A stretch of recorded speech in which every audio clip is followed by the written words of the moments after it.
When my daughter worked up the courage to perform at her school's talent show, a grown man publicly humiliated her for it. My daughter Kyla is 9 years old and has a speech impediment. She can't say her L's or R's. They come out as W's every single time. Larry becomes Wowie. Truck becomes Twuck. Even ridiculous turns into Widdiku Woos, and somehow that word ends up being the one kids use to mock her the most. 2 years ago, we lost her mom. Ovarian cancer, diagnosed too late, gone in 4 months. Kyla was 7. I still remember the sound the hospital machines made when they went quiet. I remember Kyla asking me if mommy was going to miss her birthday, and I didn't know what to say, so I just held her and let her cry into my shirt until she fell asleep standing up. What most people don't know is that in the last few weeks, my wife Dana recorded voice memos on my phone. Little messages. She said she wanted Kyla to have her voice for the big moments. First day of middle school, first heartbreak, graduation, prom, the day she moves out. She did it in secret, mostly at night after Kyla fell asleep, sitting up in the hospital bed with the phone propped against a water pitcher, whispering so the nurses wouldn't hear and ask questions she didn't have the energy to answer. She labeled the folder For My Girl. I found out about it by accident, scrolling through storage, trying to free up space for photos, and when I opened it and saw 14 files sitting there, I had to leave the room and sit in my truck in the driveway for 20 minutes before I could breathe right again. I never told Kyla they existed. I wasn't ready. Every time I opened that folder since, my hands started shaking, so I just didn't. I told myself I was saving them for the right moment, but really,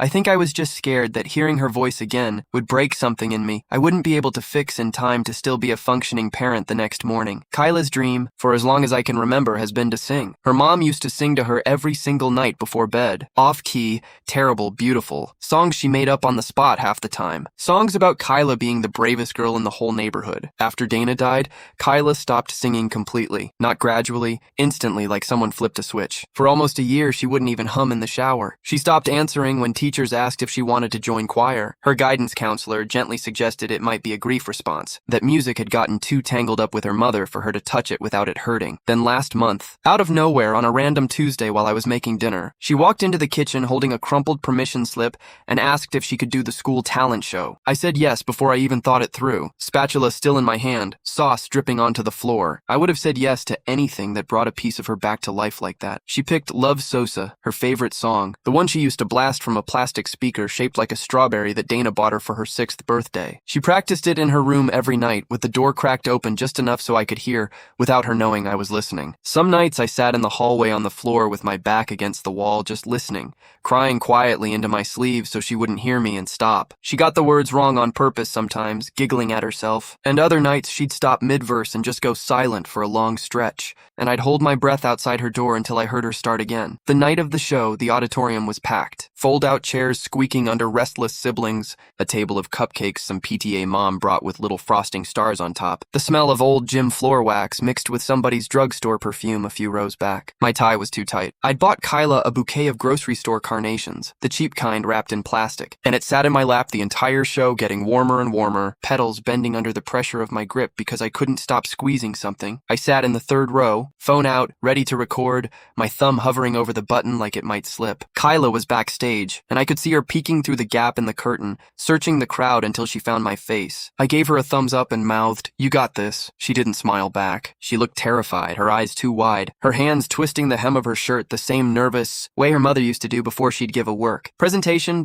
Act after act went by. A kid playing recorder so off-key, it made the toddlers in the crowd cry. A magic trick that went wrong when the scarf got stuck in the kid's sleeve and everyone laughed with him instead of at him. A group of 6 girls doing a dance to a pop song and forgetting the formation halfway through, dissolving into giggles that the crowd found charming. Every act got warmth. Every kid got the benefit of the doubt. I remember thinking, sitting there with dying carnations in my lap, that this was a kind room, that nothing bad could happen in a room this kind. Then the principal, a soft-spoken man named Mr. Duran, who always wore mismatched socks on purpose to make the kids laugh, stepped up to the mic and called her name. She walked out slow, her sneakers squeaking on the stage, gripping the mic with both hands like it might fly away from her. The beat dropped. She started rapping, and for the first 30 seconds, she was flying, confident, loud. My chest was so full I thought it would crack open. Then the chorus hit. And instead of Raris and Rovers, she sang, Wowis and Woo Views, exactly the way she always does. A man 2 rows behind me let out a laugh. Not a polite one. A loud loud, wheezing, genuine laugh, the kind you can't fake. He smacked the arm of the man next to him. "Did you hear that? Wowie Sin Woo views," he said, way too loud, still laughing. He pulled out his phone and started filming her, not even trying to hide it, angling it right at her face. A few parents around him snorted and covered their mouths, that fake polite laugh people do when they don't want to get caught but can't help themselves. Kyla heard him. Of course she heard him. The auditorium was dead silent except for his laugh. She saw the phone pointed at her, and I watched her whole body change, shoulders curling in, chin dropping, eyes filling up in real time under the stage lights. Her voice cracked on the next line. She tried to push through it, forcing the next bar out through a throat that was clearly closing up, but the tears were already falling, catching the stage lights on her cheeks. And the man was still going, wheezing, actually doubled over now, slapping his knee like he was at a comedy show, and this was the closer. Whoa views. He wheezed again, mimicking her, exaggerating the lisp until it didn't even sound like a real word anymore. Just a cruel little noise he kept making because it was getting laughs. Behind him, a woman I recognized from drop-off line, someone I'd exchanged polite nods with 100 times, was covering her mouth, shoulders shaking with laughter she was trying and failing to hide. That one hurt almost as much as the man. Strangers laughing is one thing. Someone you thought was decent laughing is another. Kyla's eyes found mine in the crowd. I will never forget that look for as long as I live. Not anger, not even sadness exactly, just a raw, searching kind of panic. Like she was asking me to fix something I had no way to fix from a folding chair in the third row. She dropped the mic. It hit the stage with a thud that echoed through the whole room, feedback screeching through the speakers for half a second, and she ran off, sobbing so hard her shoulders were shaking, sneakers slapping the stage floor, disappearing behind the curtain before anyone could stop her. I was out of my seat before I even decided to move, dropping the carnations without noticing, stepping on someone's foot, mumbling an apology I don't remember making. I pushed past knees and purses and got backstage, past a startled stagehand and a rack of costumes from last year's spring musical, where I found her curled up against a rolled-up gym mat in the dark, knees to her chest, hyperventilating so hard her whole body was shuddering with it. "Everyone was wawing at me," she gasped, barely able to get the words out between breaths. "He was wacouting me. He's going to put it on the internet and everyone's going to watch me be stupid forever. I wanted to make mommy poot and I winged it. I winged everything." That sentence, "I wanted to make mommy proud," broke something in me that I don't think has fully healed even now. I wanted to march out there and scream at that man until my throat gave out, drag him out of that auditorium by his collar in front of his own kids. Instead, I sat down on the cold concrete floor and pulled her into my lap like she was still 4 years old, her whole body folding into mine, wet cheek against my shirt, breathing coming in these awful little hitches. "You didn't ruin anything," I said, my own voice not steady at all. "You hear me?" "Nothing." "I dropped the mic," she whispered. "Everyone saw. Everyone saw a 9-year-old get brave," I said. "That's what they saw." She shook her head against my chest, not believing me, and honestly, I wasn't sure I believed myself either in that moment. I just knew I needed her to hear it. That's when I remembered the folder. I don't know what made me think of it in that exact moment. Maybe it was hearing her say, "Mommy." Maybe it was just pure desperation, the kind that makes you reach for anything. But I pulled out my phone with shaking hands and opened "For My Girl." There, sitting between first day of middle school and When a Boy Breaks Your Heart, was a file named Talent Show Stage Fright, dated 11 days before Dana died. I hadn't even known this one existed. I must have scrolled past it 100 times without ever letting my thumb land on it, too afraid of what it might say, too afraid it might say goodbye. My hands were shaking so badly I nearly dropped the phone twice trying to find the play button. Kyla was watching me now, confused, her crying slowing into hiccups, curiosity cutting through the panic the way it does with kids even in their worst moments.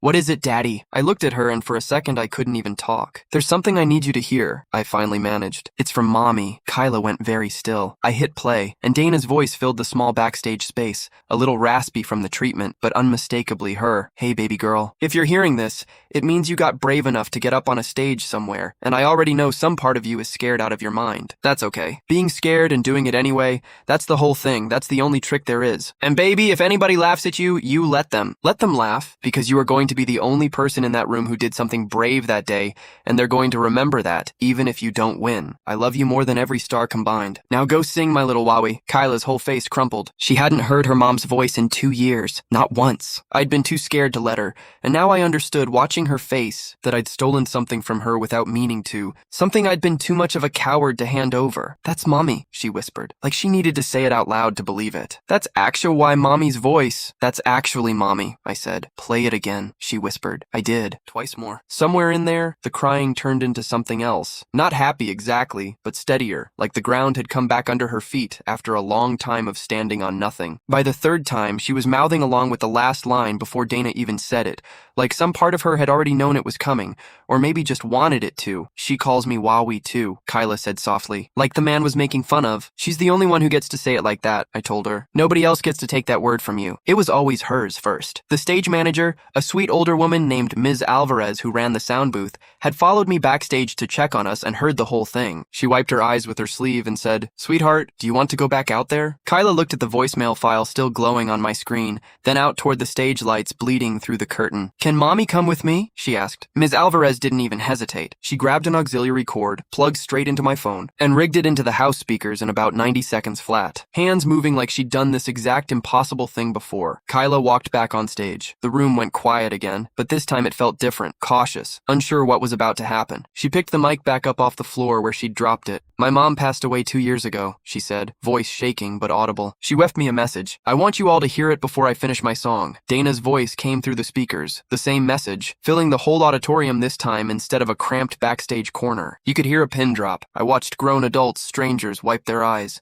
I watched the laughing man's face go from smug to something else entirely, pale, still, his phone lowering slowly into his lap like it had gotten heavy. When the message ended, Kyla nodded at Miss Alvarez, and the beat dropped again from where she'd left off. Wowis and woe views, she sang, louder this time, chin up, tears still wet on her face, but her voice steady as concrete. Nobody laughed, not one person. A few started clapping along to the beat instead. By the time she hit the last verse, half the auditorium was on its feet. She finished the song, full standing ovation. Teachers crying, Ms. Alvarez crying into the soundboard. Even the principal, who I'd never once seen show emotion at a school function, was dabbing his eyes with a napkin from the cupcake table. I found out afterward, from another parent standing near the cupcake table, that the man who'd laughed had lost his own wife 18 months earlier. Cancer too, though hers had moved faster than Dana's, only 9 weeks from diagnosis to funeral. He had 2 kids at home, a boy in 4th grade and a girl in kindergarten who still asked, most nights when her mom was coming back from her trip, because nobody had figured out how to tell her the truth yet. He hadn't been trying to be cruel for the sake of cruelty, he told the room later, standing up on his own, uninvited, voice breaking, in a way that didn't match the man who'd been laughing 20 minutes earlier, that hearing a kid be brave about something that scared her had cracked something open in him that he'd been avoiding for a year and a half. He said he hadn't laughed at Kyla, not really, not at the impediment. He'd laughed because sitting still with the feeling of watching someone else's daughter be brave about grief he hadn't let himself touch yet was unbearable, and a joke was easier than admitting that. He said his own daughter hadn't sung a single note since the funeral, that she used to sing constantly, in the car, in the bath, at the dinner table until he asked her to stop so he could hear himself think. And now the house was so quiet it echoed. The auditorium was silent while he said all this. Nobody clapped. It wasn't that kind of moment. It was just true, and everyone let it sit there. He came and found us afterward, by the cupcake table, his own kids trailing behind him looking confused and a little scared of their dad's face. He didn't make excuses, just said, I'm sorry. That was cruel, and there's no version of tonight where I was right, no matter what I was going through. He asked if he could tell Kyla something. He knelt down to her eye level and said, you just did something my kids haven't been able to do since we lost their mom. You let people see you hurting and you kept singing anyway. That's not weakness. That's the bravest thing I've seen in a long time. I'm sorry I made it harder. Kyla studied him for a second, the way kids do when they're deciding whether to trust something. It's okay, she said. Everybody's sad about somebody sometimes. That was it. 9 years old, and she forgave a grown man faster than I ever could have. Before we left, his little girl, the kindergartner, tugged on Kyla's sleeve and asked real quiet if Kyla thought her mom could hear her too, if she talked to her. Kyla knelt down without hesitating,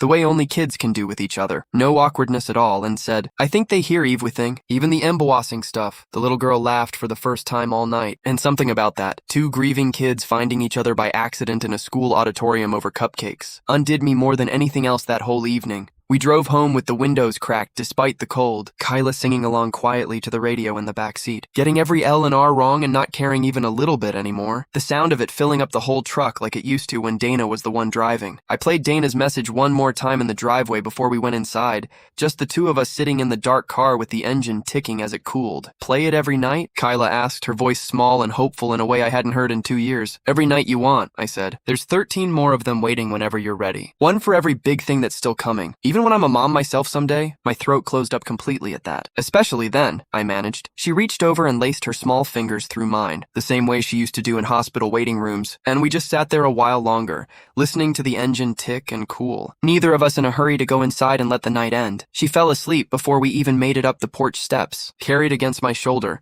still humming wah-whis and woo-views under her breath the whole way to bed, and for the first time in 2 years, tucking her in, turning off her nightlight shaped like a moon. I didn't feel like I was raising her alone anymore. I felt like there were two of us in that room, the way there used to be, and I said goodnight to both of them before I closed the door.